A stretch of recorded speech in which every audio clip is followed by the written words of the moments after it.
Is it time to dismantle some doctrines? If you don't know what that means, then come along with me. I'm Dr. Clint Haycock, a former evangelical Bible college teacher and pastor of more than 20 years. Join me as we deconstruct whatever dogmas and beliefs have held you behind, and together work to reconstruct and rebuild your authentic self.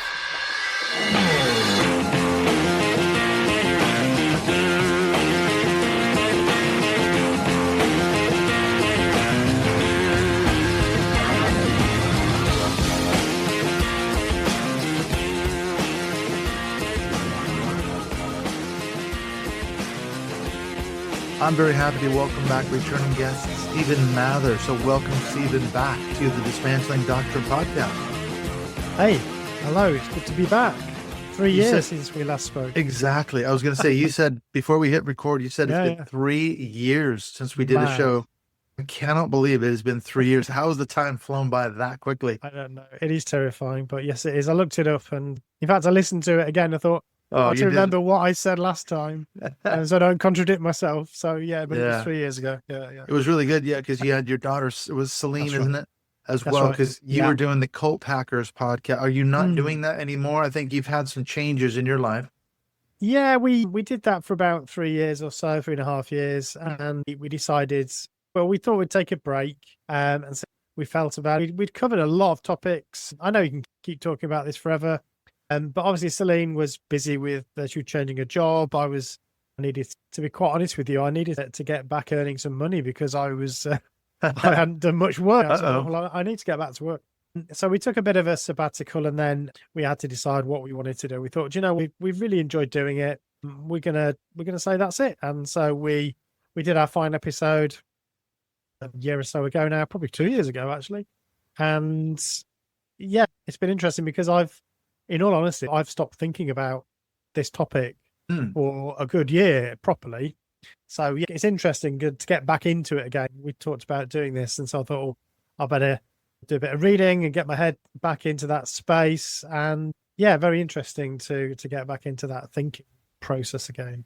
Yes, and by thinking process, you mean we're talking about cult psychology, cult tactics. Yeah. Of course, you're coming out of the Jehovah's Witness movement. I'm coming out of ex-evangelical Christianity. So I'm really interested to get into that topic because we kicked some ideas around. And I thought, well, why don't we talk about Dr. Robert Jay Lifton's 8 markers of cults and their psychological effects? Because I'm interested to hear your perspective, A, as a ex-Jehovah's Witness, and B, you're a psychiatrist by training. So you've got that as well. How do you find that sort of relates to you when dealing with cult psychology, cult tactics coming out of the Jehovah's Witness movement? Yeah, just not being picky. I just don't want to misrepresent myself. Not psychiatry. I'm not a clinical guy. So psychology, study of and the way people behave and the thinking processes around that, particularly organizational psychology for me was my area of specialization. That's my area. And yeah, it's funny because I'm a leadership and management trainer by trade. And so I did my master's. And before I'd left Jehovah's Witnesses about 20 years ago, I tried to put it all behind me really. And then I did this master's in organizational psychology. And during that process, it started to awaken in me all these thoughts around, oh, actually, that's really interesting. That's what was going on. And this relates to that. This relates to that. Absolutely. So there's a lot of sort of psychological models that organizational psychologists use to understand what's going on in the workplace or in organizations. And they're the same tools that you can use to understand cults or high control groups. At the end of the day, they are organizations. They're just very sort of specific types, unusual types, extreme types, if you like. But you can use some of those tools, which I think is a bit of a gap, actually. I don't think we've done enough of that.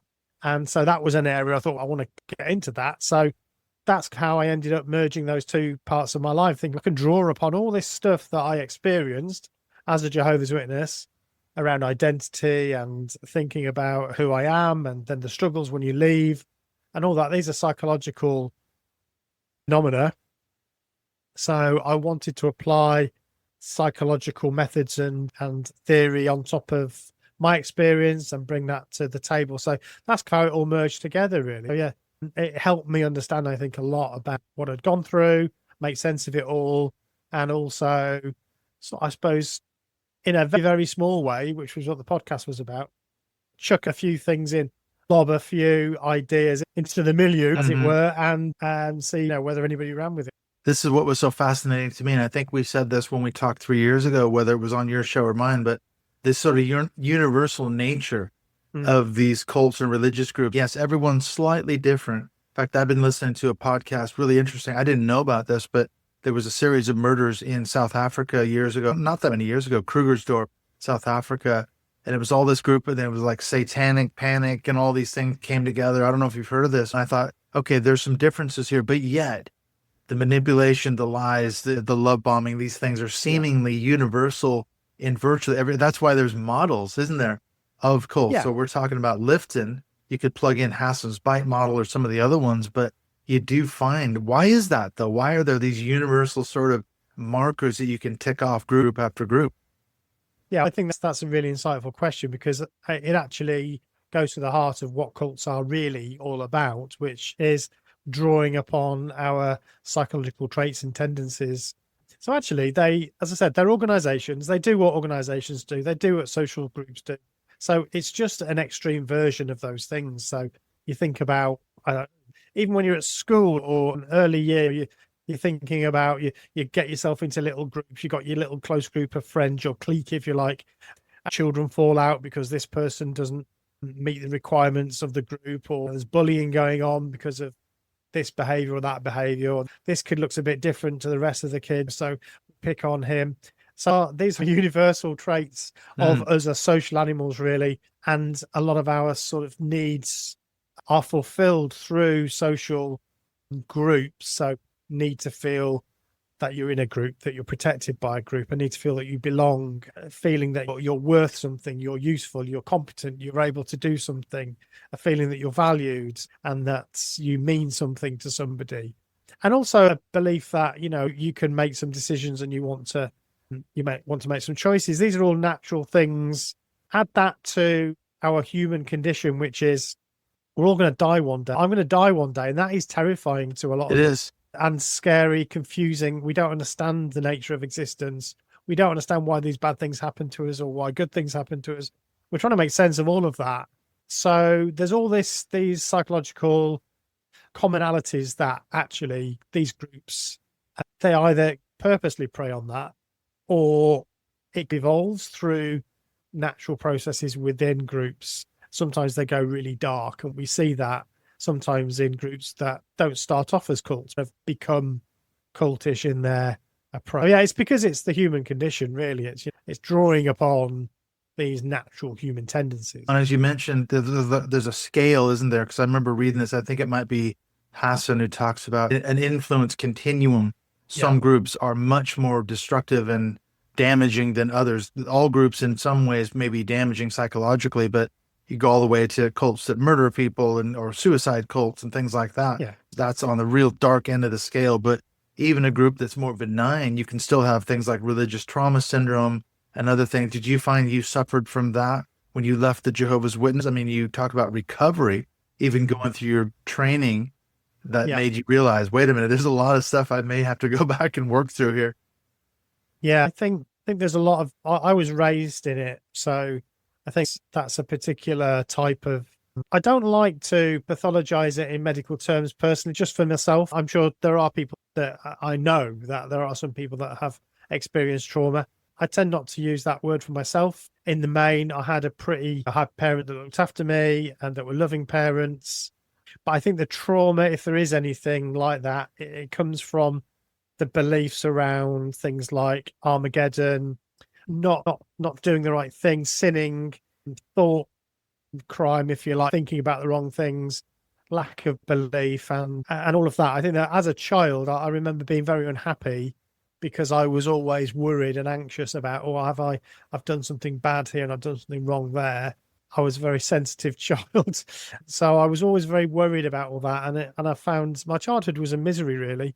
And I think that is a direct result of that, those doctrines that I really took to heart. This is the other thing about the way that we respond to cults is everybody's different. One person might respond to this input in a different way. For me, as a generally sensitive child, it was really damaging, I think. How much that's affected my adult, it's hard to say, but I'm sure it has to some degree. Yeah, absolutely. I can relate so much to what you're Yeah. saying. As a kid, I took it so seriously. I was terrified that the rapture was going to occur and I was going to be left behind. And like you say, that I wasn't a true believer and that the acid test was going to be the rapture. If the rapture happened and I wasn't taken up to heaven, then that was proof positive that I wasn't a Christian, and just terrified and full of anxiety and dread and worry as a child. And that's extremely damaging, isn't it? I think so. I remember saying that I couldn't remember as a child, and even as a young man growing up, I couldn't remember any morning where I got up in the morning where I didn't have I describe it as a knot in my stomach, when you have this nervous stomach. Absolutely. Because I was always anxious about something I'd done yesterday or something I'd done. And yeah, I think I mentioned this last time, but you have this wonderful phrase, sinning against the Holy Spirit, which was something that terrified me because that was the unforgivable sin. The rest of the sins you can beg forgiveness, but that one is unforgivable. So, of course, as a sensitive child, quite imaginative, I came up with all sorts of ways that I must have done that. Yeah. Have I committed the unpardonable sin? That's right. Exactly. Yeah. I think it's unfortunate. And it's one of the reasons why I think we're right to criticize these groups. I feel that it's okay for people to believe whatever they want to, but the way that we raise children and the ideas that we put into their head that's really important to get that right, because we only get one childhood, and I feel like mine was a bit ruined because of that. So yeah, let's not do that to our kids. Absolutely. I've been reading a book about trauma bonding, trauma betrayal, and all that. It's really, really interesting because it's made me realize that not only did I experience trauma, as you described, as a child in a religious context, but the coping strategies that I developed to deal with that trauma. This is what the book talks about. Many of those were quite dysfunctional, but it's now as an adult, I'm going back and going, okay, wait a minute. So A, I was traumatized, and that's a whole issue we've got to deal with. And then B, the way I coped with the trauma is often very dysfunctional patterns as an adult. And I need to go and deal with that as well, because those aren't healthy. It's something the book talks about. It says, what are some of the consequences for your coping strategies that you now see as an adult? Relationships that are broken and things that you can't deal with as an adult, or you don't deal with in healthy ways. And that's led to another aspect of thinking, my God, now I've got to think about how have I coped with trauma? And that's all a result of our upbringing, isn't it? It's a very traumatic thing. Yeah, because these patterns of behavior are established very early on, aren't we? Then it's very difficult to break those ways of thinking, that they're really embedded in our whole patterns of thinking as we grow up. So it's very difficult. We've learned them at a time when they become very much embedded. So even as an adult, we'll continue to use those same strategies. Exactly. And like I say, a lot of them are unfortunately very dysfunctional. For those who aren't familiar, we wanted to talk about Lifton's 8 markers of cults. And I got this. There's 2 sources. One, I found an article that he wrote back in 1991 called Cult Reform. It's from the book Thought Reform and the Psychology of Totalism, a study of brainwashing in China. That was the main source. It's called Cult Formation. That's what the article is called in 1991, which kind of summarizes the book. And I found when I read the book, what really struck me were 2 things. One were the 8 markers that he lays out, which I went through in detail. I've done a lot of episodes talking to people and going through it. And second was he talks about the psychological effects of each one. And that was really what struck me. Was I went through and thought, okay, I've seen how each of these were done to me in evangelical and fundamentalist Christianity, but now I also see the psychological effects of each. And I think that kind of what we're saying, that's an important aspect, isn't it? To go, okay, these were the things that were done to me. When you can name them, it just empowers them, but you can say, okay, I see how I've dealt with that in my life and the effect that it had on me. Yeah, I think that's right. I think the other thing that's worth looking at, you mentioned we wanted to talk about this. I got my copy out of the book and just read his review at the end. It's a very long book, and actually quite dense, isn't it? Lots of case studies which go on for quite a long time. But at the end of the book, there's quite a nice summary of these themes. And the other thing I think that's worth pointing out is that he talks about 3 factors. So you've got the psychological themes, which are these 8 elements, if you like, that help you to identify, I suppose, cultic practices, but these are psychological themes. Then you've got what he describes as the philosophical rationale. So these is the religious philosophies, and he makes the point that the more world or universal shattering it is, the more likely it is going to be an extreme, a totalistic one. And then there's the polarized individual tendencies. So there you've got I suppose our personality traits and our psychology that also merges with that. So you've got those three things. So those 8 psychological things which we're going to look at, but coupled with that is the religion itself, or not just the religion, but the group. Of course, he was looking at the Chinese Communist Party and the way that they were indoctrinating and brainwashing people. So there's the philosophical stuff around that. And then there's the fact that as human beings, we are wont to go to polarization. And that's the other thing I wanted to mention as we go through this, is the binaries that keep coming up in there. This or that. It's this or that. Yeah, and very that Manichaean, really, black and white worldview. absolutely. Us versus Absolutely. them. We're the good guys. They're the enemy. It's always them out But there. that, absolutely. But that plays into actually a tendency that we like to categorize things. And that's how we form language. That's how we understand the world. We put things into little bit boxes and say, this is an example of this. This is an example of that.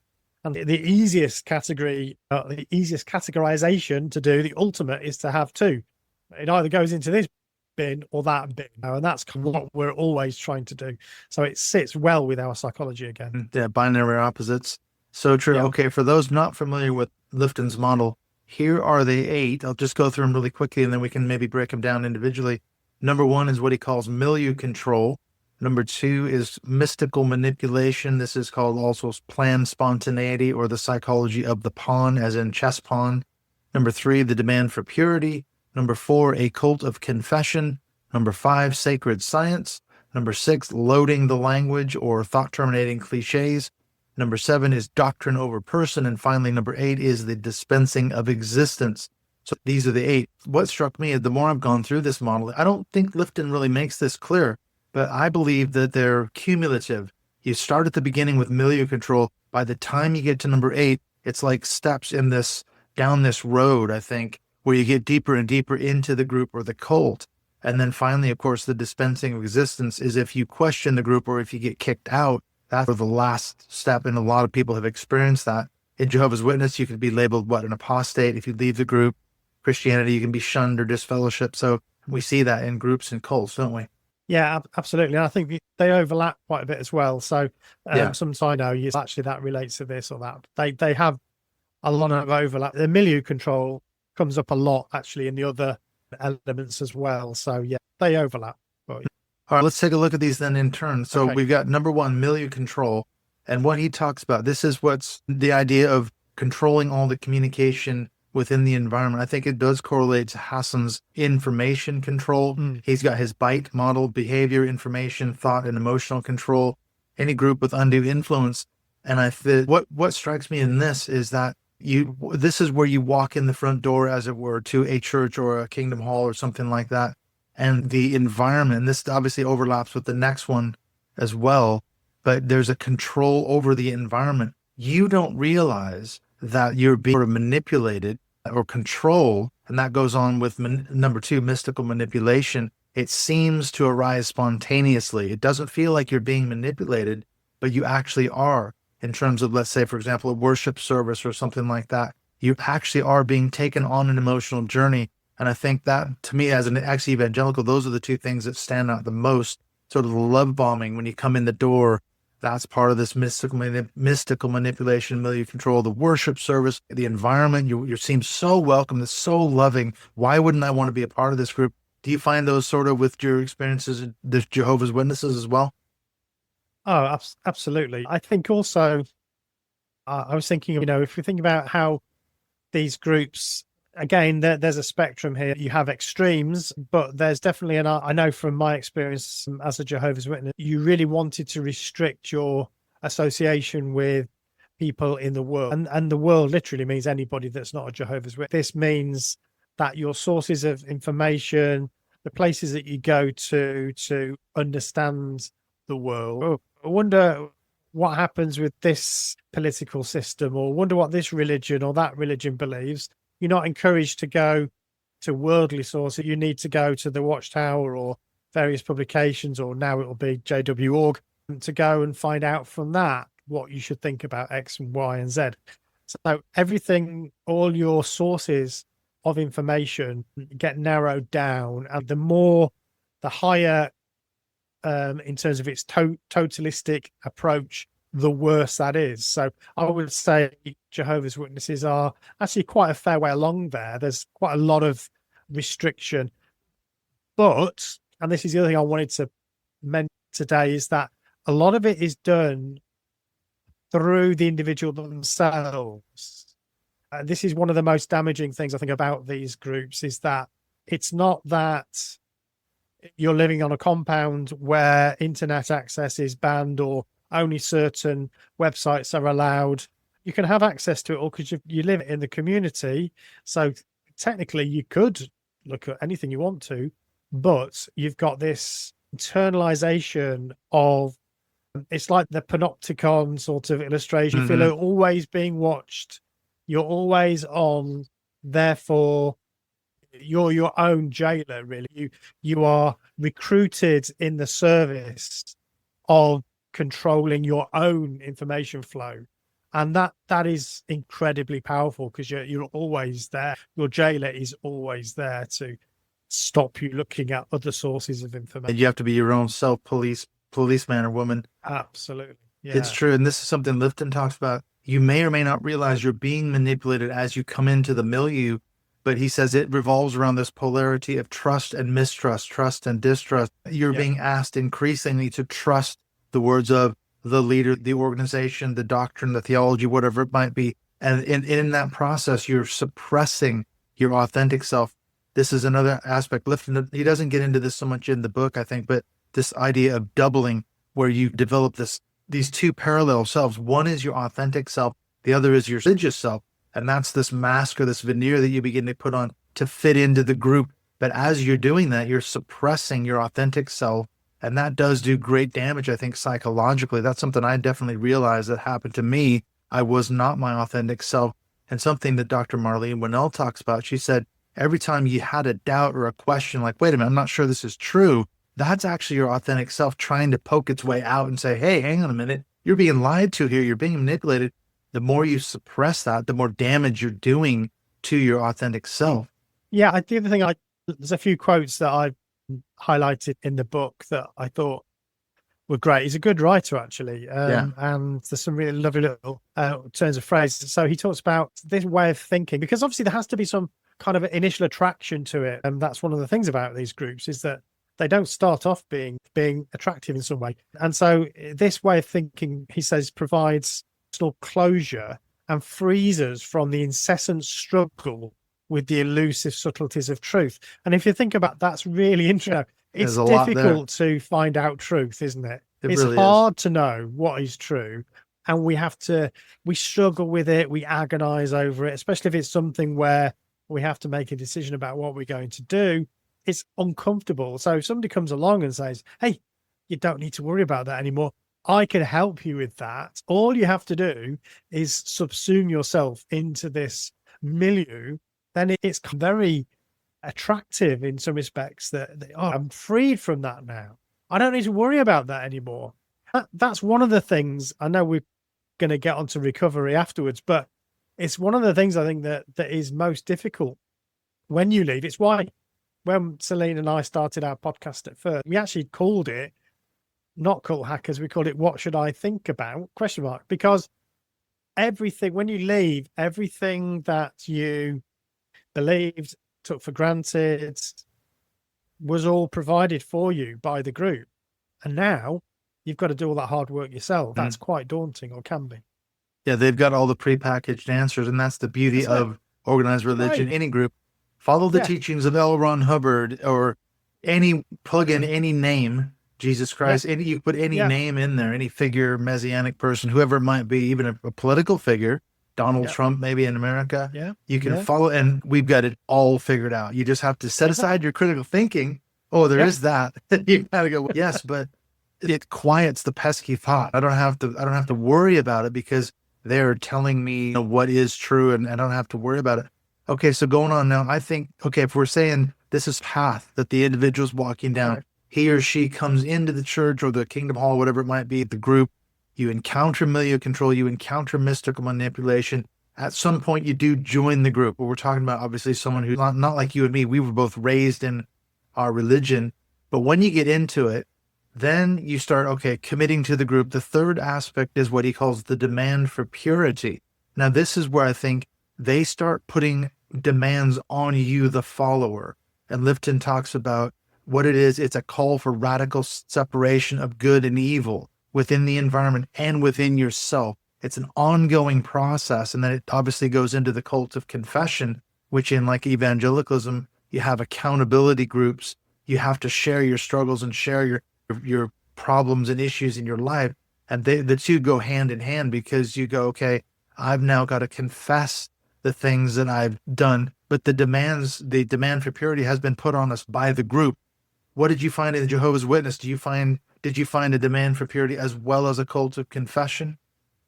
Yeah, again, I think a lot of it is self-policed. If you do something that is considered to be gross sin, and that's pretty low bar actually in Jehovah's Witnesses. That could be smoking, for instance. That would be considered a gross sin. That's pretty bad. It is.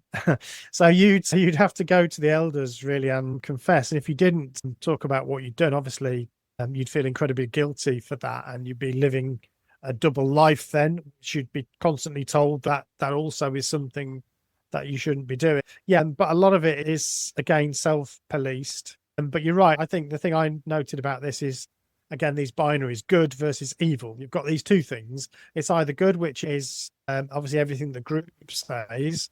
And for me, it was Jehovah's Witnesses. This is what you should do. This is how you should behave.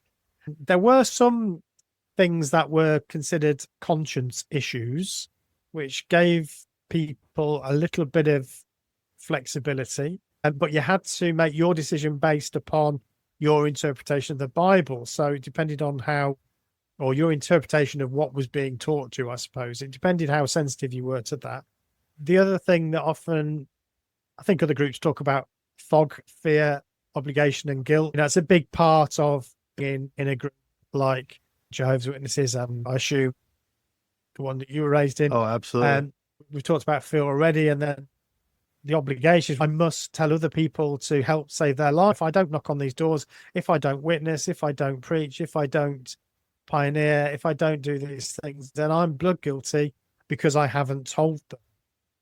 So I have this obligation. And of course, who can do enough? No one can do enough. So you're always going to feel guilty because you could have spent that extra hour out on field service or knocking on doors. You could have done that extra thing. So you're always going to feel guilty.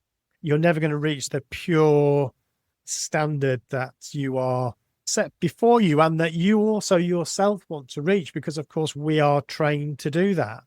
The other thing in there I think which is quite interesting is projection. So this is a bit of a psychobabble term, but we do tend to project onto other people our own feelings of guilt. I think this is where a lot of fundamentalist Christians, who we hear these stories from time to time, who are absolutely against homosexuality and one of the most abusive towards people who are gay, but actually then it turns out that they get found out in some compromising situation. And I think that's really interesting because that's a good example of this projection, that they know that they're not pure, but they want to be. And so they project that guilt onto other people. It's interesting you use that word because this is something Lifton talks about in terms of the psychological effects. As you get into this idea of you being, these demands for purity are being placed upon you, whether they're sexual purity or thought crimes, or like you said, not going out enough, not witnessing enough, not evangelizing, whatever it might be, if you've committed a sin. He talks about the manipulation in terms of manipulating these guilt and shame levers. And these are some of the best psychological ways to manipulate people, isn't it? Ply on their guilt, ply on their shame, and heap it on. You can get people to do almost anything if they feel badly enough about themselves. Yeah, absolutely. No one likes that feeling. We have evolved to, because we are social creatures, we don't want to be separate from the group. Therefore, we want to think of ourselves as part of that. And therefore, we have these feelings of guilt if we've done something against the group, because ultimately it could mean we end up leaving that group or we get kicked out. So that we have this natural fear of doing something wrong. And that's obviously played upon in these groups. And then what's interesting about both the demand for purity and the cult of confession, what Lifton talks about, there's this sense where we're bettering ourselves. I'm living up to, I got to stamp out these sins and problems in my life. That's part of the purity aspect. And then when you feel like you have sinned, when you confess it, he says, there's a sense of, it's cathartic. I'm unlifting these burdens off myself. That's right. And if you're in an accountability group or something like that, you're sharing this sense of oneness with the group. I feel better. And you genuinely do feel better when you talk about your deepest, darkest secrets and sins and all that. But the downside is the group can potentially, or the leader can potentially use those things against you. They know something about you now. You've confessed something that you've done or you've thought about or something. Now I've got something over on you. And that is a dark side, isn't it, of this cult of confession? Yeah, I think those tactics, they're very, so I know things like Scientology have got all these tapes for people's auditing process. And that feels quite Machiavellian, if that's the word, but thought through. So it's not an accident that's been done. Yeah, by design. I can hold on. And I think other times it's a much more organic. I quite the term that Lifton uses, he talks about orgiastic sense of oneness. So it's like, it feels like you're in an orgy. I've never really been in an orgy, but never too late. Yeah. Join a swingers group. In there. But I guess it feels, you've got this release of any feeling of individuality and of any feeling of shame. So you're completely open, and that act of opening yourself up by saying, look, I'm confessing to all these things. It's like it must feel like a massive burden off your shoulders at that time. And it creates a bond. Absolutely. Yeah, it must create an incredible bond between you and these other people that have also done the same thing. So you're really now tight as a group. And that's one of the most powerful things that can force or that can make people stay within these groups, even if they don't want to. I have to say, I wouldn't say that in my background, I experienced that. So that wasn't a practice that Jehovah's Witnesses do. And yes, confession if you've done something wrong, but that's to the elders. You're not told that you have to go onto the platform and confess your sins to the congregation, thank goodness. So that doesn't happen, but I can imagine it. And I suppose putting my other hat on for a moment, which, in leadership and management development training. So in the corporate training world, there are some groups, some courses that are a bit on the edge that are bought by some quite big organizations that do encourage these sessions where you sit in a group and you talk about some of your deep fears and insecurities and so on. Actually, Margaret Singer talks about these in her book, so they've been around quite a long time. But so it's not just really that there are actually secular groups that practice some of this stuff as well. And it's worth mentioning, this is something that I picked up from Dr. Janja Lalich's book. There are a number of different types of cultic groups, aren't there? It runs the spectrum. Obviously, you've got your religious groups, there's all kinds of different examples we could throw in there. But then there's business cults, there's political cults, there's even one-on-one cults where a psychiatrist or psychologist can manipulate his or her patient and control them. We've seen this in different cases. So there's a lot of different types of cults. Absolutely. And actually, the coercive control, we use it in terms of cult manipulation. But of course, in the UK, coercive control is actually reserved for relationship control, if you like. So this is within families or close one-to-one situations. So we see the same sorts of things in abusive relationships where one partner is manipulating the other. And actually confession is a big part, or can be a big part of that, where the bullying partner is forcing the person who's being coerced to open up about their feelings and thoughts that they don't really want to, but they're being forced to do that as part of this abusive relationship. And again, these are deep psychological tendencies, I suppose, that happen both in groups and in individuals. All right, so moving on, if we're at number 5, this is what Lifton calls sacred science. And what I found interesting about this category is I instantly resonated with what he was talking about. this sense, this aura of sacredness around the group's sacred text, whatever it might be. And you come into the group, you're now well into you confessing your sin, going all down this line.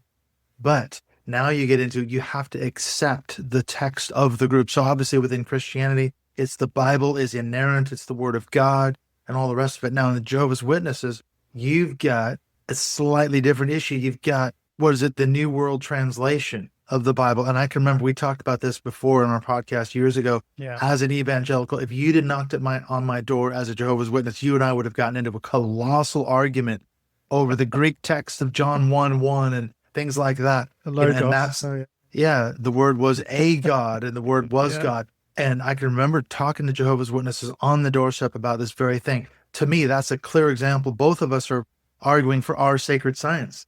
How did you find that related to you as a Jehovah's Witness?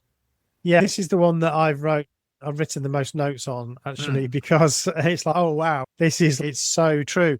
For a start, the beliefs of the group are treated as absolute truth. And we'll come to loading the language next, but we used to call the organization the truth, or the beliefs the truth. So it was literally a shorthand, and they still say that. So is he in the truth? Has he fallen out of the truth? Is he coming into the truth? It's a piece of language that I suppose reflects this really, again, binary belief that this is the only organization that is true. But now when you start to dig into that and you start to, well, okay, what about prophecies that weren't fulfilled? So this is another big part of the sacred science of Jehovah's Witnesses. You've got all these time prophecies, the end of the world, how many when times the end's going to come, the Gentile times, and the prophecies of Daniel and Revelation, and what these numbers mean and those numbers mean, and how to calculate, literally using maths, how many years there were between the fall of Jerusalem to the end of the Gentile time. And it turns out it's 1914, but actually what they believed was going to happen was that in 1914, that was going to be it. That was when the rapture would happen. In those days, the group believed in the rapture for this little group of Bible students, as they were then called.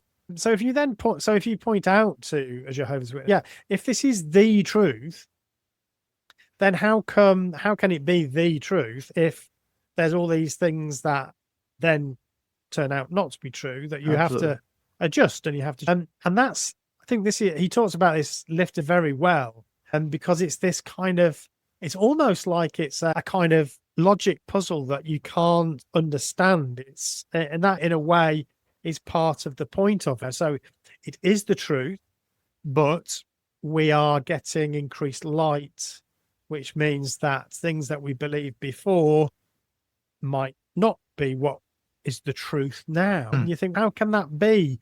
Because if true, it's so you've got this, and on the one hand, you're told that we don't need worldly wisdom, science, and all these things is worldly wisdom, but then they appeal to logic and actual reason. We used to have a book called Reasoning from the Scriptures, so it was all about reasoning, and it was about logic, and a lot of the epistemology of the organization was around doing these logical steps. What's the evidence for this? What's the evidence for that? This sounds very much like science. But as soon as you start to challenge it with actual science, then, oh no, that's worldly wisdom. So it's this tension between the sacred knowledge and the scientific knowledge, and it's cherry picking which you want to believe at the time. I think it's absolutely fascinating. Absolutely fascinating. It really is. You could probably do a whole episode on sacred science. Yes. And what I found interesting when he talks about the effect on the individual, there's again the positive and then there's the negative. The positive is, he says, it can offer a lot of comfort and security. It's a totalist sacred science. We have, as you said before, we have all the answers. Don't have to worry about it. You don't have to think. That's a really seemingly positive thing. However, there's a downside. When you get into this issue of what he calls the posture of unquestioning faith, it's harder and harder to sustain that, especially as he says, if one discovers that the world of experience is not nearly as absolute as the sacred science claims it to be, which is exactly, I think, a summary of what you just said. Every time you had a failed prophecy, these were supposed to be by divine revelation. God himself, Jehovah, said the world was going to end in 1914, and then the date was changed. That's sacred science. But when you question that, it's harder and harder to maintain that, surely, and keep up this sort of facade of, wait a minute, how can this be true? The cognitive dissonance must come up. Yeah, I doubt if any Jehovah's Witnesses will be listening to this, but just in case, I suppose I have to just get very precise. What Jehovah's Witnesses say about these sorts of interpretations of prophecy is that the Bible is absolutely 100% correct, and therefore it can't be the Bible that's wrong. We then, the organization is spirit directed, which means that especially the smallest group of Jehovah's Witnesses, the governing body and the writing committee, the people that actually, the faithful and discreet slave class, getting into the jargon here, but these are the people that make the decisions about specific doctrine. So they're the ones that would read these prophecies, like in Daniel or Revelation or whatever, and then on the basis of that and their own interpretation of that scripture, they would then say, this means this and this means that. So if they're then proved to be wrong, then the sleight of hand is that we don't say that the governing body and the faithful and discreet slave, the organization, we don't say that they're infallible, so that they can make mistakes. So it's just that we had a wrong interpretation of it, or we weren't quite ready for the correct interpretation of it because Jehovah hadn't revealed that to us at that time. So now, fortunately, now we are confident that he has got. How convenient. We have got the right. Yeah. But of course, there's the classic one in Jehovah's Witness theology is Sodom and Gomorrah. The question of whether Sodom and Gomorrah will get resurrected back. So the Jehovah's Witnesses don't believe that everyone's going to heaven. They believe that this small group of 144,000 go to heaven, and the rest of the faithful Jehovah's Witnesses and whoever else is deemed worthy, they go through to the new system on earth. So they'll live on the earth forever, and they'll also welcome back a resurrection of everybody that's died back to earth. So people that died thousands of years ago, 2 days ago, will also get resurrected in their physical bodies onto the earth. And so the question is, will the people of Sodom and Gomorrah get resurrected? So you wouldn't believe how many times the organization has flip-flopped on that question. It's unbelievable. So the question is, how can it be the truth? If you keep on changing your mind about this, how can it be the truth? I've explained the counter argument because it doesn't make any sense. It's intellectually dishonest, let's say. To be nice. Because if you're saying that the organization is being guided by Jehovah and that we need to pay attention to what the organization says because this is Jehovah's organization, and then you keep getting it wrong, surely that must cast doubt on your bona fides if you're claiming that. Exactly. If Jehovah's revealing this stuff to you, then somebody's incorrect. I see this in evangelicalism. I was part of this as well. I talked about, we had this idea the Bible was inerrant, without error in all that it affirms and all the rest of it. And I think Christians, I interact with Christians on social media. In fact, I just got an email from a former classmate of mine that I went to Christian high school with 40 years ago. This summer is my 40-year anniversary. And she really came after me when I said I was an ex-evangelical. She wrote me this really nasty, in fact, I posted it up in our Facebook group. You may have read this, but she cites a bunch of Bible verses to prove, quote unquote, her argument that I'm an apostate and that I'm an arrogant fool and I'm bound for hell and all this. And I thought, what's the point of her putting out these Bible verses to buttress her argument? It's almost like it's a magical thinking. I'm going to lay a verse on you and another verse on you and another verse and have a citation here and there. And I'm thinking, this is surely part of the sacred science, isn't it? That she thinks that her quoting a Bible verse is going to add additional weight to her argument and prove that I'm wrong and prove that I'm an apostate and everything else, then I need to come crawling back to God. So I think surely that's got to be some of this sacred science. I think so. And I think it also, that sort of behavior, and I've seen that myself, I feel like that, again, we come back to this idea of projection. When people are incredibly angry, there's no reason for them to be angry. It's sad, yes, but not angry. If they really are Christian and they really think that you're going to die and not go to heaven, you're going to go to hell, that must be a thing of sadness to them. But why get angry? And the anger, I think, is because I think it's reflecting something in them obviously I can't psychologize them personally, but I think as a general rule, it's a big part of it is that actually it's starting to scratch away at their own faith and make them feel uncomfortable about what they believe. And so one of the ways that you can respond to that is to lash out. And I think there's something there. I've seen that myself in people who have lashed out at me. And I feel like, is there something more going on there? Why are you so angry about this? Exactly. It says more about them.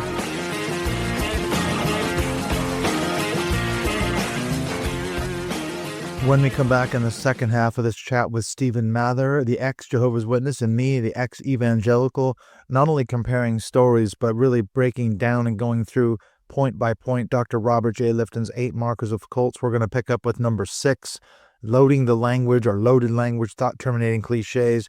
We're going to go all the way through to number 8. And then at the end, we're going to get into this issue of recovery. What happens after you leave or get kicked out of your group, your high control religious group, your cult, or whatever it might be. It might not be necessarily religious, but what happens then? You've got to rebuild yourself. You've got to discover, or in some cases, rediscover your authentic identity. And so we're going to get into that, offering up some helpful tips and advice, things we've learned and picked up along the way, not just our own experiences, but that of others as well. So stay tuned for that in the second half. I just wanted to mention what's coming up here in the next few episodes here on the show. We've got a fantastic discussion with my good friend, Frank Schaefer. Had a conversation with him the other day. Always good. Like I said before, you don't really interview Frank. You just kind of point him in a direction and then he just goes. He's got so much to say. So we had a huge wide-ranging discussion. As always, I think you're really going to enjoy that conversation with Frank. Also, I've had a conversation with another good friend of mine, David Johnson. He's the host of the Skeptics and Seekers podcast. In fact, I've been doing a lot of stuff with David recently over on his platform. If you want to look that up on YouTube, we've done a few shows together on a really fantastic series that he's doing. It's called The Summer of Morality. And basically what we're doing is we're looking at the issue of morality from the Bible. You probably heard it said, if you're an atheist or an agnostic, someone who maybe lost their faith, lost their religion, somebody will point the finger at you and say, without God, without the Bible, you have no basis for morality. And we challenge that. We push back on that. And we looked at some issues. We talked about genocide in the Old Testament, the morality of God in the Old Testament, as well as taking a very deep dive into the top 10 reasons why Christians defend slavery from the Bible. That was a really good discussion. So those are over on, as I say, the Skeptics and Seekers. You can look it up on Squarespace or you can look it up on YouTube. So I had David on the show, so we had a really good discussion. And then just the other day, I had a really interesting conversation with another guy that I met. His name's Mikey Bridges, and he and I must have crossed paths somewhere because I was in Bible college in Portland in the early 1990s, and he was playing music just like me in Christian rock and metal bands and all that kind of thing, grunge bands in that time. He used to put on a thing called the Tom Fest, if you've heard of it. This was a big sort of alternative Christian music festival that was held in various places around the country, and that started up there while I was in Portland. I remember the Tom Fest. I never went to it, but I absolutely remember hearing about the Tom Fest. So he was the one that put that on. And then later he did a thing called Game Church, which apparently was huge all over the world, building a church using gaming platforms. And so, this was a massive thing. And then he lost his faith. I won't tell you the whole story, but that is a really good conversation coming up with Mikey Bridges. And in fact, I think I'm going to have Mikey come back in September when we start up our Dismantling Doctrine podcast Zoom calls. And in fact, Mikey and I had a really good discussion about the idea of putting together a panel.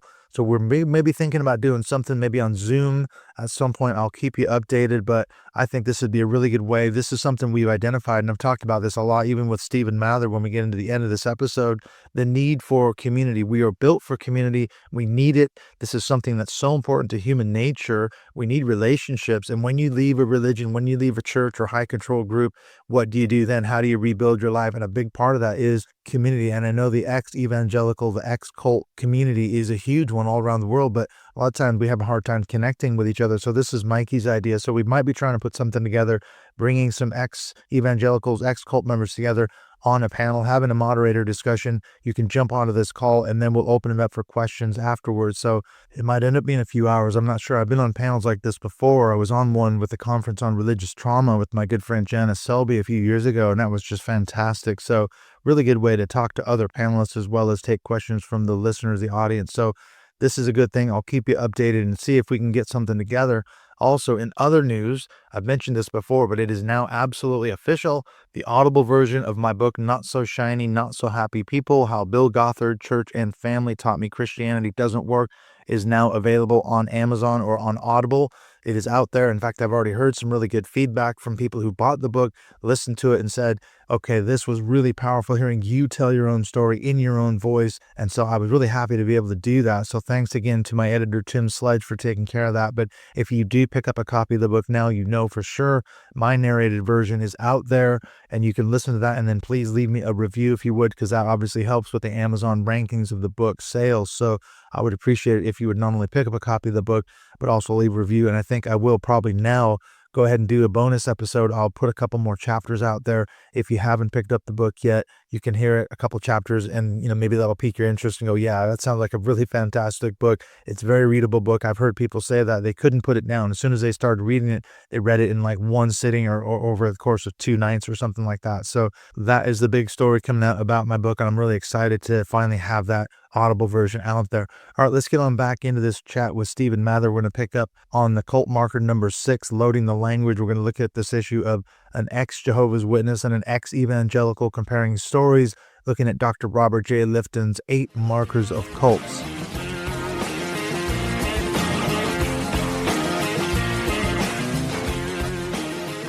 All right, so moving on, we've got number 6, which is what he calls loading the language or loaded language. Another way to say this is thought-terminating cliches, which you've already referenced.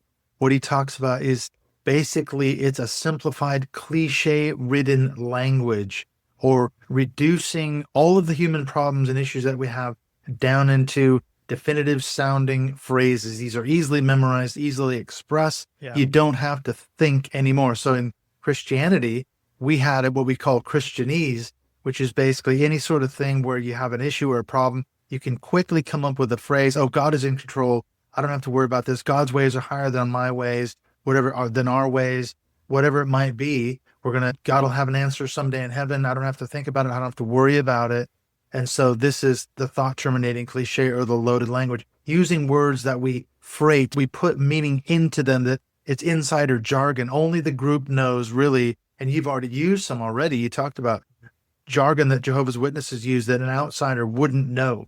And that's loading the language, isn't it? Yeah, I think it's quite interesting reading Lifton's book on this because, again, he was looking at communism. Was it the 50s? I think it was. Yeah, it was just post-Korean War. Yeah. And they would, I guess this language is binary. So it's on the bad side, it's bourgeois mentality, capitalist scum, imperialist, actionary this, reactionary, it's all reactionary. So that's all the bad stuff. So all you need to do is label somebody with that. It's a shortcut to, this is bad stuff. This is a bad thing. You don't need to look any deeper into it because that's giving you everything you need to know. On the good side is progress, progressive, liberation. These are good things. If we stick those words in it, then it's got to have a good meaning. So as a Jehovah's Witness, I've jotted a few things down. So I've mentioned a few already. The truth is, I think, the biggest one as a loaded to the world. They're in the world. This person's worldly literally means anybody that's not a Jehovah's Witness. And I think also because the Bible is very quotable, it's a quotable book, lots of Bible verses then just become shorthand for lots of things. Bad associations spoil useful habits was the New World Translation's version, keep away from bad people. And that was particularly for youths, for young people. So don't associate with worldly people because bad associations spoil useful habits. Okay, that's it then. I won't go to that party that I wanted to go to. Yeah, easy fix, easy answer. Easy fix. Yeah, exactly. Bad associations spoil useful habits. Said that. Trust in Jehovah. So yeah, just trust in Jehovah. That stops you having to worry about, have I got enough work? About my career? Do I need to get these qualifications to get a better job? Or how am I going to develop myself? No, just trust in Jehovah. That's fine. Worldly wisdom, I've already mentioned that. Make the truth your own, which was, again, something that I had as a youngster. Was that really, just shorthand for keep reading the Watchtower, really? But so, yeah, there's lots of these. But I will say, Clint, that I think we're all really susceptible to this. And I think it's a natural thing that we all do, even amongst groups that or ideas that I actually agree with. So there's one that I thought about the other day. So I'm a big fan of Carl Sagan, and I'm I consider myself as an agnostic atheist. I don't have any religious beliefs, so I'm very much in that sort of ballpark. But he came up with this idea, or this phrase: extraordinary claims require extraordinary evidence. And yeah, I've heard there's that. nothing wrong with that. Of course, that is true. Yeah. But we've got to do a bit better than that if we're making an argument. And I hear it used like a thought-stopping cliche sometimes. Oh, extraordinary claims require extraordinary evidence. Okay, that's just a cliche. Let's actually make the argument. So I think a lot of belief systems, or not even belief systems, but ways of thinking, we want to come up with these shorthands because it just makes communication easier. But I think we've just got to be a bit careful with that. So that's just something I've noticed in my studies into other of thoughts. It's true. Every group has its own jargon, whether you're talking about mathematicians, scientists, psychologists. Even as teacher, I have certain phrases and words that I use, and I don't even think twice about them. And we all have that. And I think another part of the appeal of loaded language for an insider group is that we know what we're talking about. We have this insider jargon. Other people don't get it. They don't understand. So we're slightly superior to them. I think in Christianity, I see this a lot around when someone dies, whether in a tragic way or something like cancer, that's very difficult to figure out because, of course, it's maybe in Jehovah's Witnesses, everything has to have an explanation. Jehovah has a reason. Why is this happening to me? God must be doing something, teaching me a lesson about faith or deepening my faith or whatever it might be. And you hear these loaded language phrases. I remember when my ex's father was dying and he was a Christian, and Christians would come around to pray for him. He had a brain tumor. Of course, he didn't get healed, which was a whole nother problematic issue. Thousands of Christians were praying for him to get healed. So why can't we explain why he's not getting healed? And one person said when he died, I think God just wanted another angel in his choir, in his heavenly choir. And I thought, that is, to me, a clear example of this Christianese loaded language. You don't have to think about it. The reason God didn't heal him and didn't heal his brain tumor and leave him with us for however many more years, he just needed another angel in his choir. Or someone said, we don't know, but one day when we get to heaven, we'll know, we'll have the answer. Okay, you don't have to think about that. And there's some really difficult questions around why didn't God heal him? Why?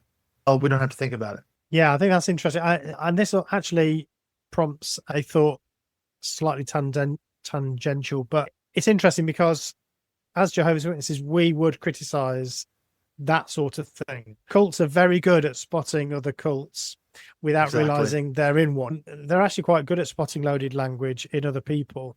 And that sort of God took him, or he's in a better place now, or God wanted an angel. That would be a source of intense criticism and fairly passive-aggressive sort of commentary by Jehovah's Witnesses at how stupid, how foolish this was. Now, obviously, I don't know, this whole straw in your eye, rafter in your straw in your brother's eye, rafter in your own eye. I think that's lost on a lot of these groups somehow, because they don't notice it. They don't notice their own loaded language, but are very good at spotting other people's. We're using it here. And then the last thing I was going to say before we move on to the next one, what is the effect on the individual? He talks about, it can be summed up in one word: constriction. So you're deprived. He says, since language is so central to all human experiences, your capacity for thinking and feeling are immensely narrowed. So you don't have to think. So again, there's a seemingly good side to this. I don't have to think. I don't have to worry. I can take refuge in loaded language. However, over time, you are increasingly constricted in terms of both thought and feeling. Yeah, totally agree. Absolutely true. Okay, so moving on, we've got number 7 is doctrine over person. Now, this is really interesting because I've seen this more and more. In fact, the email that I just shared with my, friend sent to me is, I think, a clear case of doctrine over person. And I think there's 2 aspects to it. One, he says, when you begin to sense a conflict between what you are experiencing and what the dogma, the doctrine of the group says you should experience. But the other aspect, I don't think he really talks about it, but I've developed this on my own, is that when you have doctrine over person, my doctrine, my beliefs take precedence over personal relationships. So I think this is a clear case. This email that I got from this person from my Christian high school is a case of doctrine over person. She said really horrible, terrible things to me, hateful, hurtful things that if I really cared about what she said, I'd be quite devastated by. Mm-hmm. But she's right. She knows she's saying it because she is correct. Therefore, her doctrine takes precedent over our personal relationship, our friendship that we supposedly had. So to me, that's a clear case as well of doctrine over person. And she can feel good about what she's done. and what she said because Yeah. I told the truth. And if you're her, that's your problem. She even ended the email by saying, if you persist on this foolish path, you're going to get what you deserve, and that is you're going to go to hell. I thought, wow, what a way to end an email. And she's feeling really good about herself because she's like, I told him the truth. And if God brings him down so low that he eventually comes crawling back, then that's all to the good. And if my email served as a warning that makes him listen and he gets saved again, then this is great. This is doctrine over person, I think. Yes, that's interesting. I'm not sure whether it fits here, but it's group over person as well, isn't it? Yes, absolutely. This is a different model, but we could talk about Henri Tajfeld's social identity theory, our tendency to split into groups and favor our in-group over our out-group. And it creates an incredibly strong feeling of oneness within your group. So anybody that leaves that group, they are now the enemy. They're the worst of the worst. It's worse to be somebody who left than it is somebody that's never been part of it. It's this feeling of betrayal, and again, that's probably where some of the anger is coming from. Once the person has left, that's it. I suppose we'll come to this a bit with the next. You've essentially cut yourself off. That's it. Done with you now. Yeah, absolutely. We know that. We're going to get to that when we talk about dispensing of existence.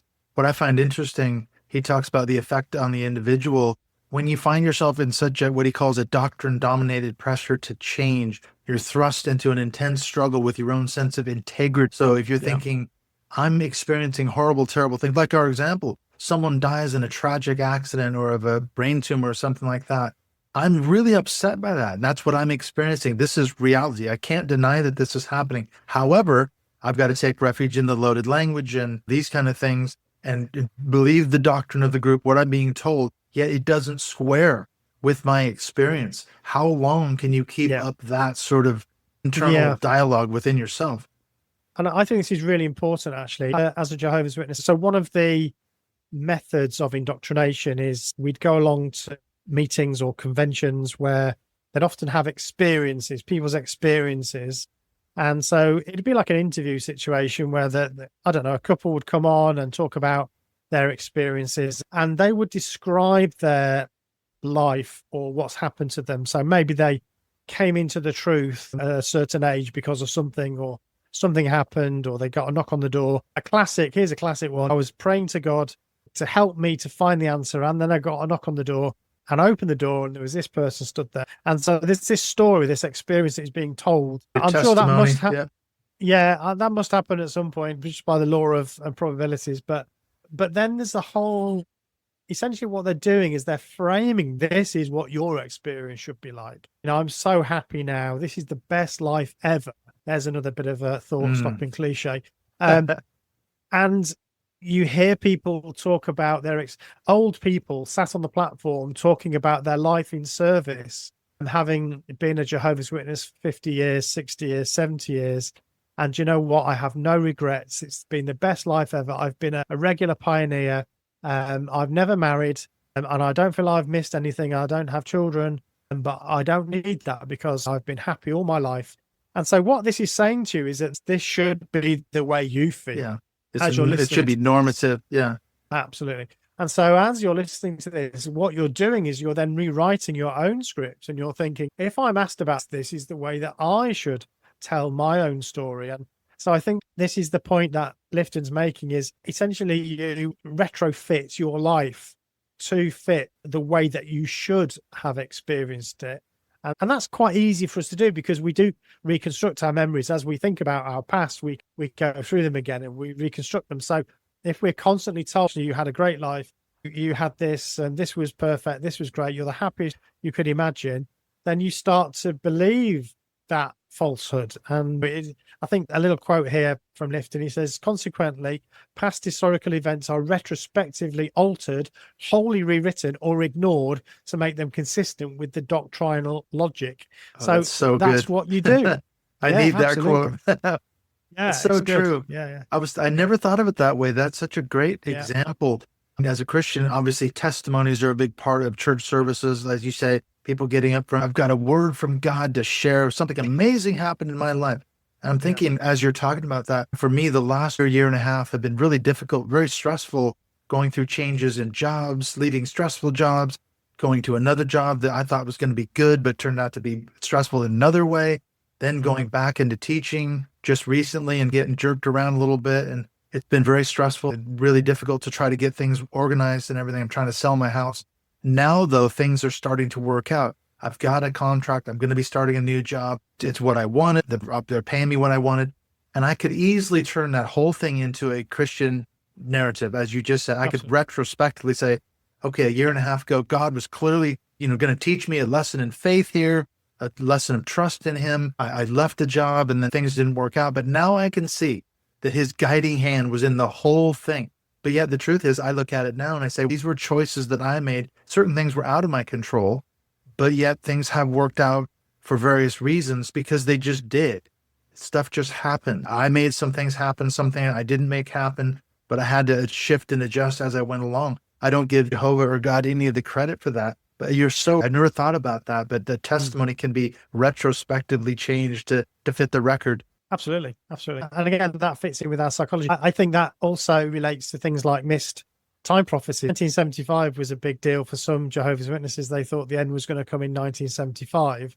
And so after the failure of 1914, more maths, 1975 was decided that by some, and it was hinted at by the organization. And so some Jehovah's Witnesses got that to heart. But now, actually, if you were to ask Jehovah's Witnesses about that now, the way they talk about that is, well, it was nothing, it was one or two people had over enthusiasm and they took things the wrong way.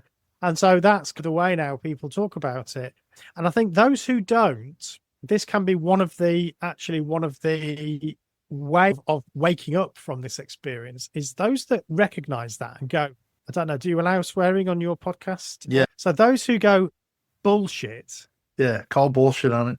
Those who call bullshit are the ones that start to question and say, and the other term is gaslighting. They start to realize that, just a minute, hang on, that isn't what happened. That is not, I was there and I know that is not what happened. Yeah, we're being sold a bill of goods here.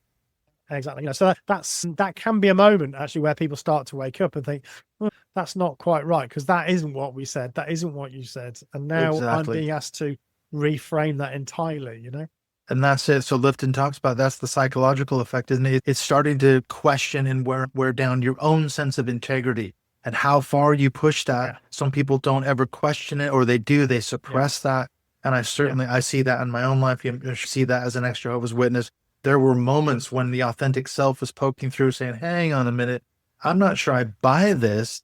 But there was always someone to talk me down from the ledge. There was always someone to bring me back around and say, let's think about this. And we'd have a long conversation, and I'd end up stuffing the cognitive dissonance and carrying on for another 5 years or however long it was. Yes. But I was doing damage to my own sense of integrity. I didn't realize that's what and of course, the other aspect of doctrine over person, taking my example of the person who's confronting with their truth, the other person.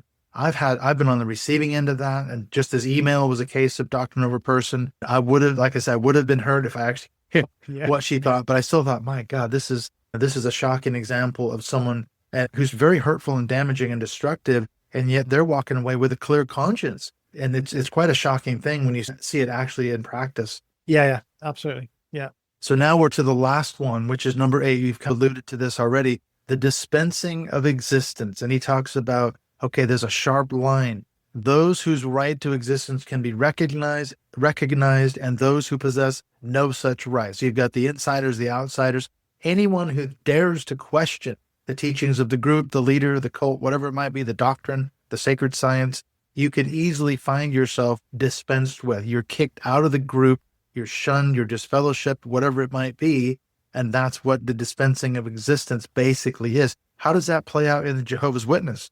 Yeah, I think there's two ways you can look at this. One is practically you're dispensed with if you're disfellowship, or you can get kicked out of the organization, which means that you just simply won't be talked to. They have softened a little bit some of these rules recently, and I think that's through pressure from apostates and through governments that have pushed them to make some slight changes, but it's clearly not far enough. They've not done enough, and really, it's a cosmetic change in many respects. But still, there is disfellowshipping, which means you can get thrown out of the organization, which doesn't just mean that you're no longer a Jehovah's Witness. It means that people will ignore you.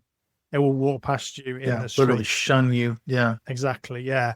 And that's like figurative death, really. It's your social death. It's you're no longer part of, especially if you've been raised in that environment. You've lost all your friends, maybe your family, and that your whole support system has gone.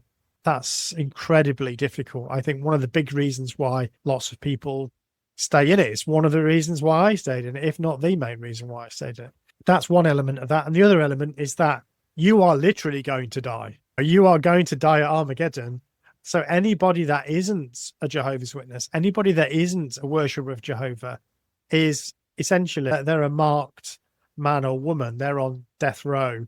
And I thought this was quite interesting because in Lifton's book, again, he's looking at the Chinese communist version of this.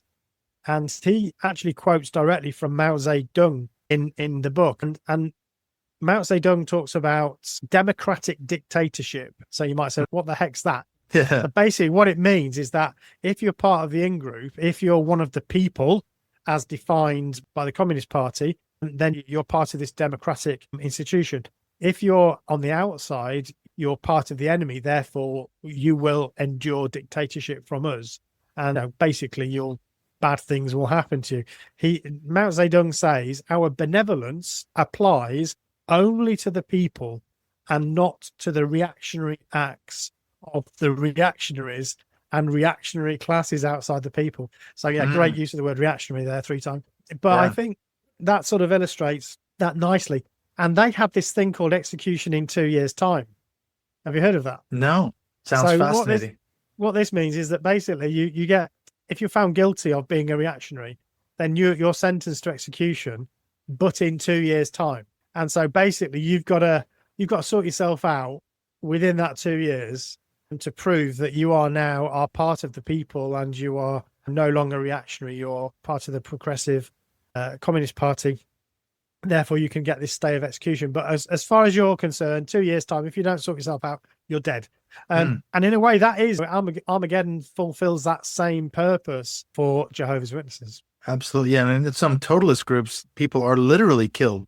He talks about that in the book, that it's not just the dispensing of existence where we're going to shun you, but you're still alive. The more extreme groups, you could actually be put to death. And I think you've done a great job articulating. Obviously, it's not hard to imagine the psychological effects of this. If you've experienced it, either you leave the group voluntarily and then you're shunned, or you're kicked out and disfellowshipped, you're an apostate or whatever you are.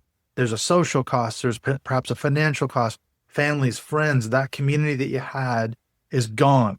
And there's a huge cost to it. The other aspect I think he talks about is it also serves as a warning to those still in the group. So there's another psychological effect of the people who stay. They're thinking, whoa, I don't want that to happen to me. So I'm going to stay compliant. I'm not going to put my head above the parapet. I'm not going to question the leader, the theology of the group, the sacred science, whatever it might be that I have a problem with, because you serve as an example to others. And they say, nope, I'm going to stay compliant. Yeah, absolutely. It's a good way to concentrate the mind, isn't it? You got that threat against you all the time. Yeah. Yeah, it's hanging over your head all the time. You can think, wow, that could happen to me.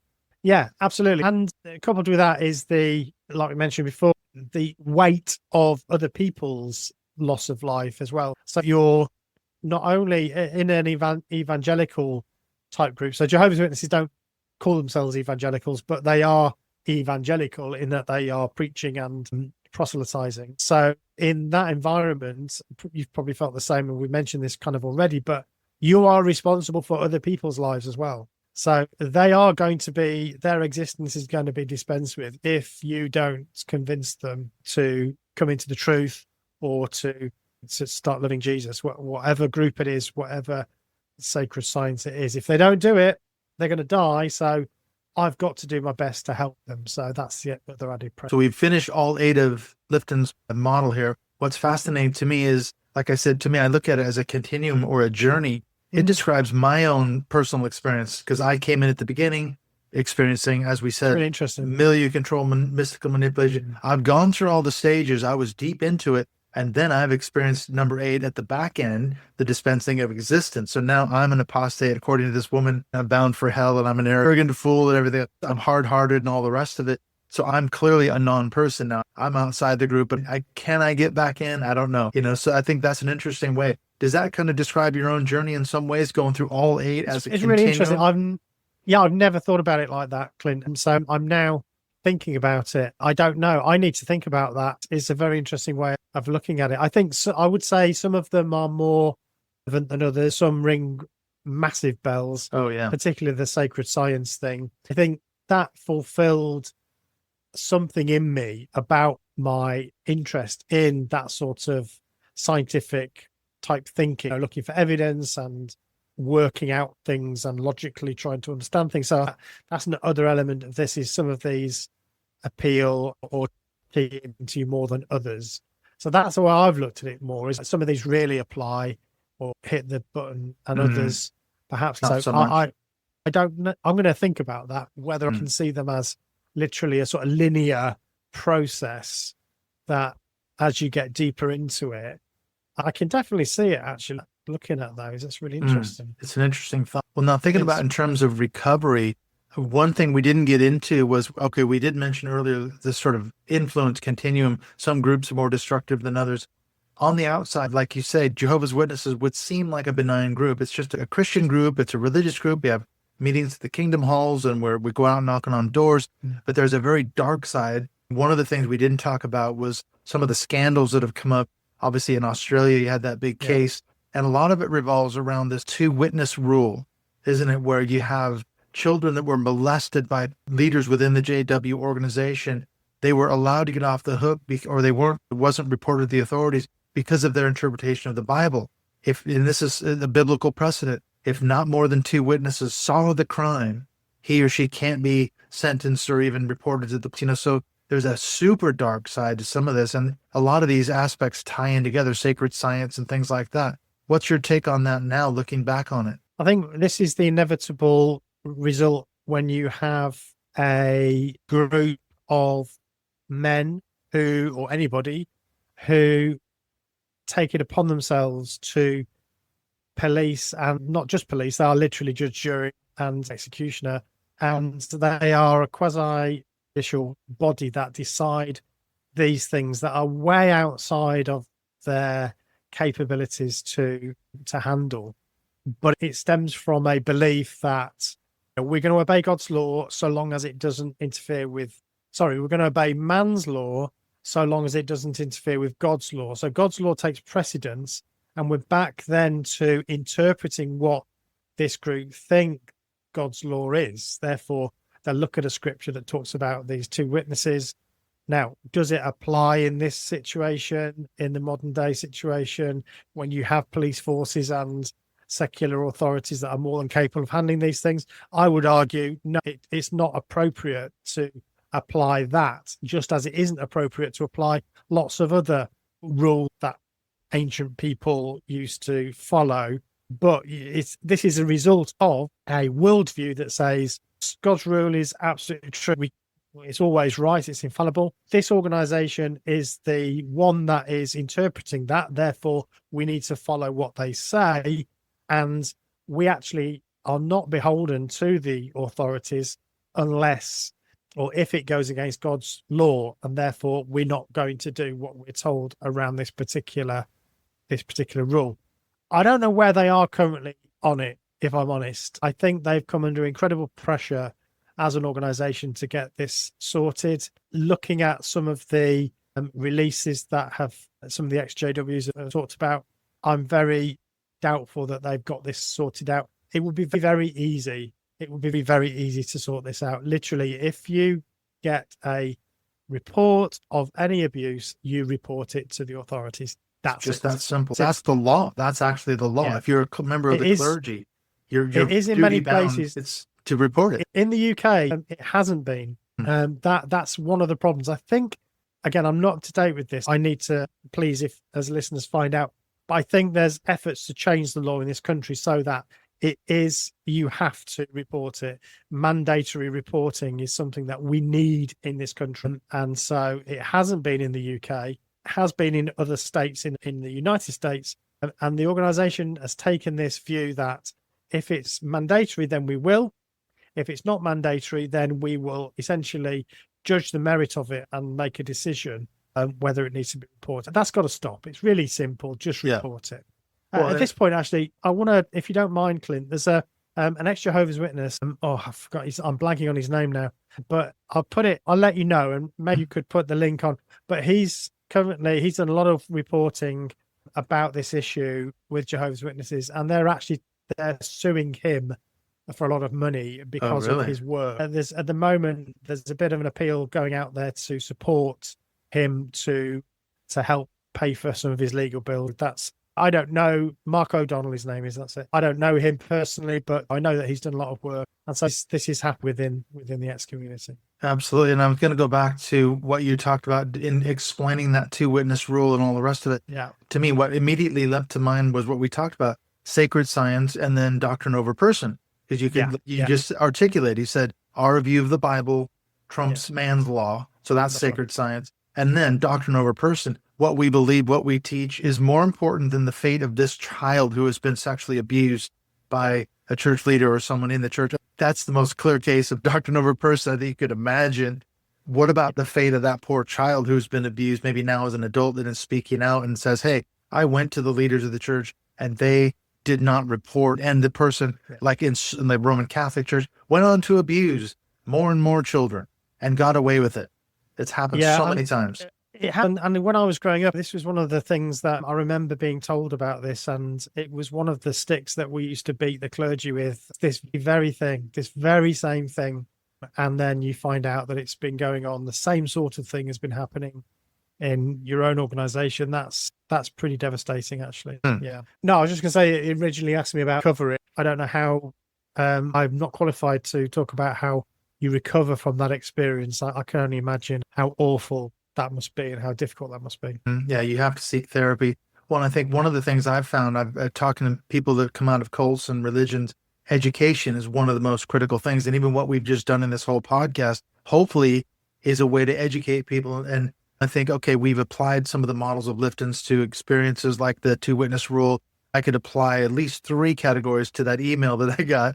You've got loaded language, you've got sacred science, you've got doctrine over person, and maybe even milieu control, mystical manipulation, because she's clearly bought into the whole milieu, and that's where she's operating out of, lashing out at me with a number of things. And when you can go, okay, point by point and identify the various tactics as well as the psychological effects, you can say, okay, that disempowers it. I think I said that earlier. You go in and say, okay, these things were done to me, and I can see how they affected me psychologically and emotionally, experientially, and I can now put a name to these things. So education's got to be a huge factor in the recovery, isn't it? I think so. I definitely agree with that. I think the other thing that I would posit as something useful to think about is, I may have talked about this on the last time I was with you, but for my master's, I did for my dissertation at the end, I chose to do one that was relevant to, I interviewed it's a qualitative study, so it's a small group, but I interviewed some ex-Jehovah's Witnesses who had left the organization sort of 20 years ago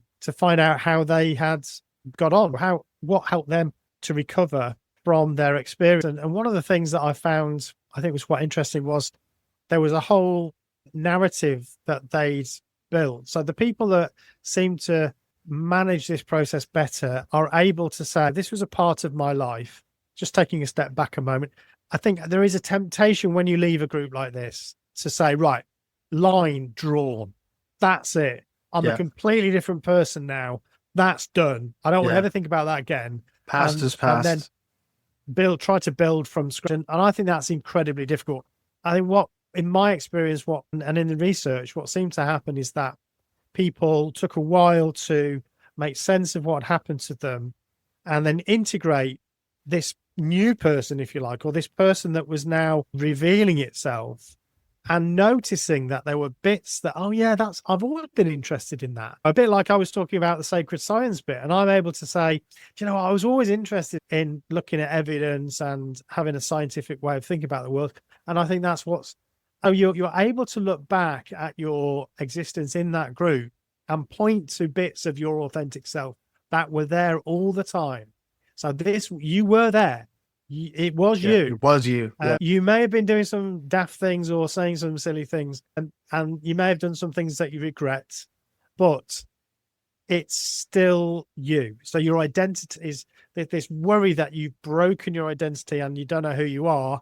Big question that I had when I left. But I think you start to piece it together and then you start to tell a story about it. And that's a big thing. So I think talking about it, forming a new narrative, coming on podcasts like this, if you're willing to talk about your experience and you're ready for that, can be incredibly powerful. And because that helps you to construct this new story about who you've become from who you were. And it may take therapy to build through that yeah. narrative. Some people might need to find a trauma-informed therapist. I think you're absolutely right. I've never really thought of it that way, but I can see now, looking back on my own experiences, the anger, so angry, and thinking the reason I'm drawing that hard line in the sand and I don't want to go back there was because I'm pissed off. I spent a lot of money, a lot of time, all my adult life basically in service to God and the church and going to Bible college and seminary and spending all this money. And for what? And now I'm pissed off and angry. I've got to start all over. I've got no marketable skills and all the rest of it. Yeah, there's a lot of anger. We were lied to. We were manipulated. We were victims of these organizations. So yes, it's a phase you have to work through, but you can't just say, that wasn't me at all.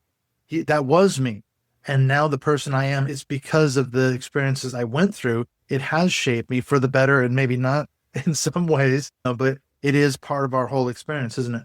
It is. And I think trying to make peace with that in some ways, and it's easier for some than others, I appreciate. I look back at some of the things that I did as a Jehovah's Witness and it's cringe. I do cringe a little bit of what things I've said and done, and the hills I was willing to die on and make stands about. It's just ridiculous, to be quite honest. And fortunately, I never forced anybody along. So I don't feel any guilt for bringing anybody into the organization, which I don't know whether there was something going on there, but I was rubbish at the whole witnessing thing. I can imagine if you have, and some people were really good at, they would bring many people into the organization. And when you leave, that must be quite hard. So yeah, there is a whole process, some trauma, yes, and that needs dealing with professionally.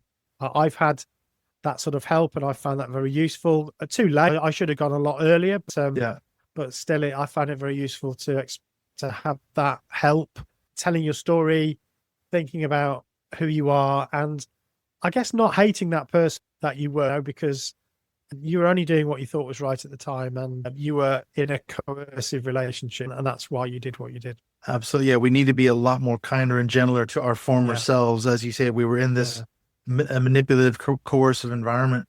And the other thing I was going to say, the importance of forming a new community, because I know obviously you can find on social media, there's huge ex-Jehovah's Witnesses groups, support groups. There's lots of ex-evangelical groups. And I think the importance of being in those groups could be you're finding like-minded people who've had the same experiences as you. I'm actually a part of a couple of ex-JW recovery groups, but I find I don't have anything in common with them other than what you and I have talked about. They get into specifics and I'm going, that doesn't make any sense to me because I wasn't part of that. In general terms, yes, I get it. I've been a part of ex-evangelical groups, and that's hugely helpful for me because obviously we've got that similar narrative. So forming a new community, part of a new tribe, that's potentially a huge part of the recovery, isn't it? It is. I think the other thing that it may be a bit controversial, and I think everybody has to find their own path. So I'm not criticizing anybody else, but I think there's also a point at which you need to expand your thinking, or at least for me, I felt it was healthy to talk about my experiences, get into all of that and look at some of the JW content and pick it to bits and all of that. But then I needed to move on in the sense that it's not that trying to forget that it ever happens, but okay, how can I now take this a step further? No, it could be doing some of the work you're doing or just getting on with a different part of your life. But I do worry a little bit with some ex-JWs, perhaps, who are still, they might have YouTube channels and so on, and they're literally just consuming the same stuff constantly that they used to know. I think that's fine for a while. That's part of the process of overcoming it. But like some of the leading YouTubers, the ex-JW YouTubers, they're literally they're watching all the videos, they're reading the books, they're reading the magazines, they're virtually attending the conventions, and I think I'm not sure that would be good for me. And I'm glad I don't want to keep watching that. I don't want to keep consuming that because it's time for me to think about other things. Maybe use that to talk about a wider question, like your podcast, for instance, looks at much wider questions, gets into the political realm and how are we seeing this play out. in Trumpistan, that sort of stuff. And I think that's really interesting. But I think just literally consuming everything we did before and trying to stay in that, in effect, we're staying in that milieu. Exactly. And I wonder how healthy that is. I think you're absolutely right, because I was part of a huge ex-evangelical group that was on Facebook. I think it's still going. And it helped me massively at first. And it was the rants about, we were lied to, this was all bullshit, and everyone was pissed off and angry. And I had to go through that phase. What struck me was when I started getting to the point, as you said, when I started thinking, wait a minute, we need to get into the reconstruction after the deconstruction. Yes. We've done the deconstruction. We figured it out. We're out. Now we need to, and I started posting things on the group chat. How do you find ways to be healthy and things like that? And I found people were turning on me. And the group got very toxic, and I felt like this was a case of doctrine over person, except it was an ex-evangelical group. And I finally ended up leaving the group / got kicked out because some people came after me and it got really ugly really fast. So I thought, whoa, this is supposed to be a support group. So I thought, okay, I worked through that phase. And there's a lot of people who just wanted to, as you say, stay in the rut. They just wanted to stay angry and pissed off. And that's really unhealthy. So I'm glad that I got out now, even though it was hugely helpful at first. That's it. I think that's a fact. You need a bit of time to do that. My mistake, I think, was not doing that in the early days. So it took me like 15 or so years before I actually re-examined it again and looked at it again. So I reckon I should have done that earlier. So I did it later, partly with the podcast with Celine. And then, okay, that's great. Done that now. And again, I really enjoy talking about it like this. But I don't want to go through the last convention, and pick apart everything they've said, because, oh my God, I don't want to listen to that again. It's soul destroying, isn't it? Yeah. Someone's got to do it for some reason, but I suppose, yeah. I like what you said too, as well. It's not just, okay, we need support and therapy and things like that, education, but we can find ourselves, our story is powerful. Absolutely. And it's a thing you can do to help other people as well, who are just maybe coming out of the group, the religion, the cult, whatever it might be. They need to hear your voice. So that's another aspect, isn't it, of the recovery. You have a very powerful testimony, to put it in those terms, now getting out, not in a religious way, but you have a story to tell. So I encourage people to tell their stories. So powerful. It's so powerful. People are so grateful to be able to do that. When we had the podcast, we interviewed lots of ex-members of groups like you have. And often there would be people that hadn't really told their story before, and they're so grateful to be able to just get that off their chest and talk about it. So it's powerful. So you mentioned you're not doing the cult hackers anymore. What are you doing these days? And the other thing is, before we go, how can people find you on social media if they wanted to get in touch with you? I definitely got the podcasting bug. I do still enjoy podcasting. Yeah. So I started a podcast called Matter Over Mind with my son-in-law, Celine, who was my previous podcast co-host. She's doing her other things now. So I've grabbed Thomas now, who's my son-in-law, and he's actually doing a PhD in plasma physics at Oxford. Wow, that's rarefied air, that. Right, and I'm always bending his ear talking about it. And as soon as we get together, we get into science. I'm a frustrated physicist. I don't have the maths brain for it, but I love talking about it. And so we said, let's record some of these conversations. And so we do that. So Matter Over Mind, basically 1 week we talk about, or one of the episodes is about physics, the matter bit, and the mind bit is then we get into psychology. And some episodes are crossovers. We certain things cross over the two. So that's a new podcast. We've done one season. We did 12 episodes. So you can find that and the podcast app. Matter Over Mind, it's called. Not Mind Over Matter, but Matter Over Mind. So you can check that out. It's also on the Evil Sheep YouTube channel. So if you want to catch it on YouTube, it's on the Evil Sheep channel. And there's a few other things on there as well. And the other podcast I've got is one that I'm doing with another ex-Jehovah's Witness called Jared. It's actually about leadership. And we're both actually leadership and management trainers, secular trainers. So we decided to get together and do a podcast about that. So that's also, it's called Challenging Leadership. So actually we've decided we are going to talk about our JW experience and how we left that and ended up with careers in leadership, and we think that might be quite an interesting topic. So that's coming up shortly. So yeah, a couple of podcasts. Yeah, that's really good. And then do you have any social media presence where, aside from the YouTube and all that? Yeah, I've come off the dreaded X. I couldn't take it anymore a long time ago. I am on Blue Sky. I think it's called Challenging Leadership. So I use my Challenging Leadership handle for that. So at Challenging Leadership on Blue Sky. So by all means, reach out to me on there. I'm on Facebook. You can actually join our Facebook group, the Matter Over Minds podcast Facebook group as well. So you can talk about some of that stuff. We're not really getting into the cult stuff. It's really about religion and psychology on that. One day we might tackle the cult stuff as well. You never know. Yeah, it's a wide field. It's all kinds of things you can talk about. Listen, Stephen, thank you so much for spending the day with me. We talked about, okay, it's been 3 years, but I can't believe it's been that long. We definitely need to do this before the next 3 years goes by. So it won't be 3 years next time. I always love talking to you, Clint. It's great to be back on your podcast with you now. It's great to be on your new podcast. I was going to say, because it was the Mindshift podcast when you were on it before. So yeah, lots have changed. Yeah. I was going to say, if I'm ever down your way, we'll get together, have a pint or something. Or if you're ever up in North Wales, let's get together. We'll put the world to rights over a couple of pints. And then I would much rather do that than sit here over Zoom. Yeah, I would love that. Let's do that. Yeah. All right. Thank you so much, Stephen. I'll see you soon. Bye.